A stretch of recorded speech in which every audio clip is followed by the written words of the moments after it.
If you're looking for a great plant to put in your landscape that will attract pollinators, consider the coral vine or Queen's Wreath.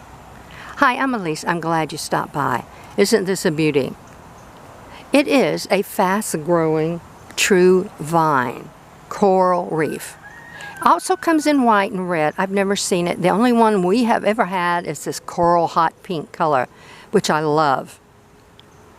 And undoubtedly, that little bee loves it too. When I first came out, there were bees and bumblebees around. Fantastic for the pollinators. It will attract bees, bumblebees, wasps, butterflies, even an occasional hummingbird. The seeds are a major source of food for birds and small mammals. So this is more than just a beautiful plant. Very easy to grow, fast growing. It does need support. Now I like to use natural elements in my garden. So what we did, we took an old limb, we buried it about 2 feet in the ground and started training the vine to come up. And it's just doing fantastic. And by next spring, we'll just have this big mass out here of this wonderful vine. Easy to grow, folks. Some folks call the leaves heart-shaped, some folks call the leaves arrow-shaped, so up to you. True vine, it has tendrils. It will need support. It is aggressive, but it's also a really lightweight vine. So even if it grows up on something, it's not going to tear the host plant down. Dies back in the winter, not a problem. It does produce prolific blossoms, and it will produce seeds. If you want to save your seeds, just let your flowers stay in place. After they die, the seeds will start in a little bitty husk with a tiny seed. We'll look at some in just a moment. Easy to take care of, easy to prune back, fast grower. Full sun, does like moisture. Very hardy. Now it grows on a little tuber. So even if the top dies back from your cold weather or just from its normal dormant period, it's going to come back in the spring from those tubers, which is great if you live a little farther north than the recommended zones of 9, sometimes 8.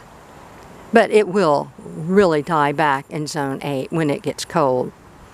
But grow them in containers. Make sure you put a label in so you know what's in the pot. Put the pot somewhere out of the real cold. And then next spring, put it back out and it will leaf all out for you and produce these beautiful blossoms. One of my favorite plants. We have several of these scattered throughout the landscape. This is a young plant that we just started trailing it up this limb a few months ago, and it's just doing fantastic. And the foliage is pretty anyway, but ornamental, great for the pollinators. Gives them food and nectar, gives them a hiding place, a place to perch. It is edible for humans, and it does have medicinal applications for humans if you'd like to do your research on that. Okay, well, let's go look at another one, and then we'll go plant some seeds. And here's another little planting of the coral vine. And this one we've just got growing up a landscape post over our little dry stack well. Very pretty. Eventually, this will grow all the way up. And I think it looks really nice. Companion with the blue-purple porterweed. Both of them are fantastic for attracting pollinators.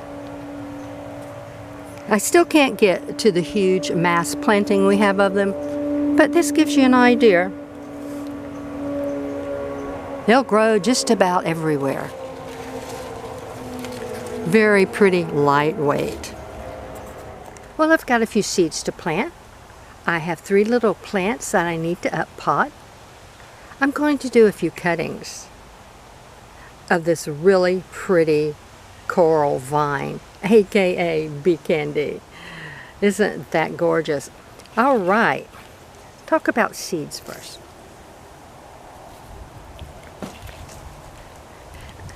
The flower is in a panicle, and when it gets older, it's going to start turning into this really cool shape, like a puffy heart, and inside is the seed.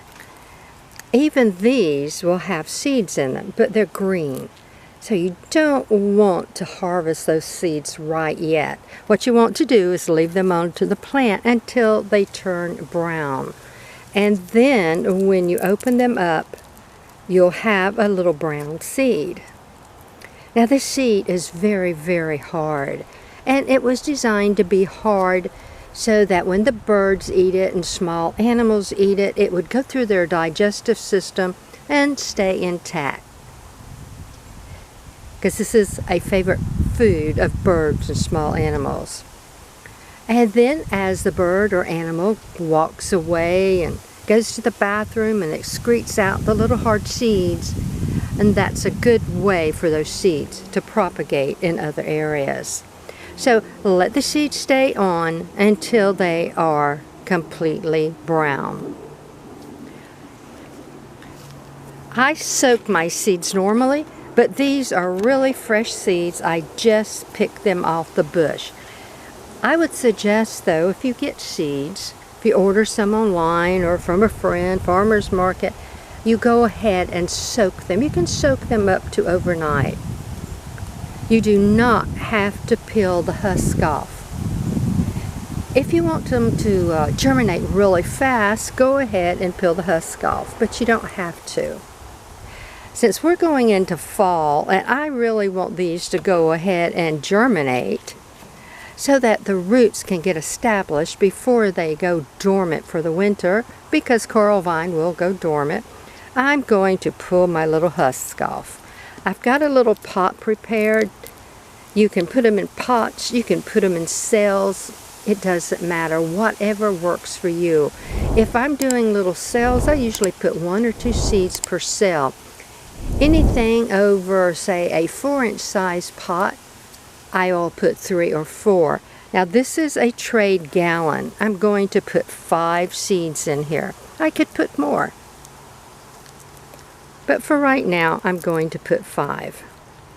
And I am taking the husk off again, just because I want them to germinate as fast as possible.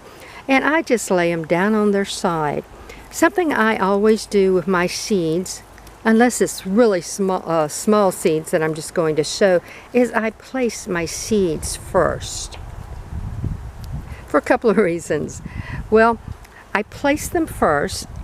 That way I can correct the placement if I need to. If I have another little seed I want to add in, I can do that.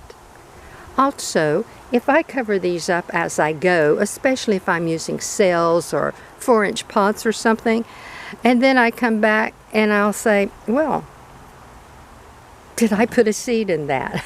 So this works. All right, so there's my 5 seeds. And they aren't really big, so I'm just going to push them down maybe a 1/2 inch. I'll water this very well. Put it someplace warm. I've made my label, and I always put the number of seeds, or I try to remember to, in parentheses, so I have 5 seeds in this pot, and this is the coral vine seeds. Really easy. They do germinate very well. So I'm going to put these seeds over here. Let's do some potting. This is a gallon-sized pot. And again, I already have my label made. I'm going to put 3 little starts in here. 3 little seedlings. I could put each one into a pot by itself. But again, since we are going into fall, they're going to go dormant. They'll do fine in this pot. Also, I had somebody who requested a pot of them, so I could just actually, in the springtime, when these flush back out, give them this pot. It will be really full and nice for them with the 3 plants. And look at the little tubers. The coral vine grows on little tubers. It has roots, but it does have little tubers that helps it to grow. These are energy tubers. I do not know if they are edible. So I'm just going to snug these in. I've had them sitting over here in a little cup of water to keep them hydrated until I could get them planted. And when you're up planting, you'll want to go up to the last place that they were planted before.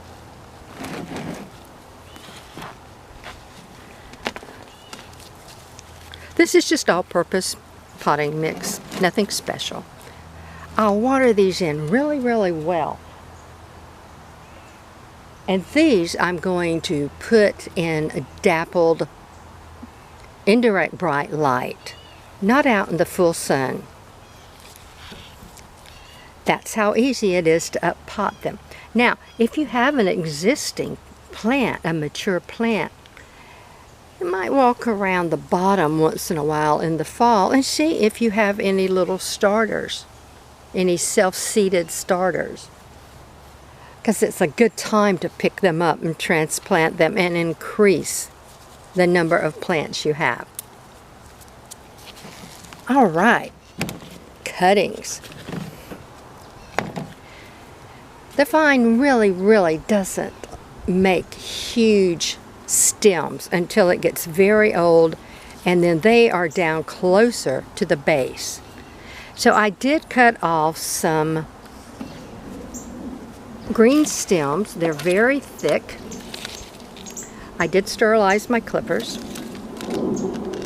and I'm just going to clean them off. One thing you always want to do is make sure you have the right end up. I'm going to cut that one off a little bit more, cut it at an angle, and I'm going to wound it. I'm not using rooting hormone, but you certainly can use a rooting hormone. And I've already got a few done in here. Just stick them in. One of the best ways to assure success with your cuttings is to do lots of them. So if you have a lots of source material that you can use, do all the cuttings that you can do. You never want any blooms, fruit, flowers, new growth on your cuttings. And I'm going to make this one a little bit smaller so I can leave a little portion of the leaf. And I cut it right below that node. And a node is the little bump where the existing leaf, the previous leaf, had come out. And I wounded it a bit.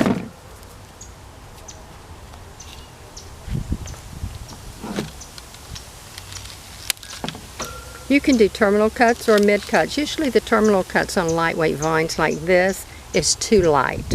So you have to go in and do mid cuts. Wound it a little bit, put it in. All of them will not take, but the coral vine reproduces so easily from seed, and it starts blooming pretty fast for you. So if you don't have cuttings, that's fine. You do not have to wound the bottom. That's just something that I do.